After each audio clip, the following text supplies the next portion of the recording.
ले लिए भुला गेला का? तो रोज रोज तार फरमाइशे लगल रहता तो हम कहाँ से लिए? अच्छा ये बात बा फरमाइश करत है हम आ वो दिन ना याद रहल का?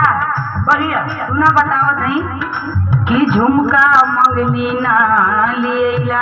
अच्छा याद बा ना? झुमका मंगनी ना लिएला आ देव में दारू चटकेला झुमका मंगली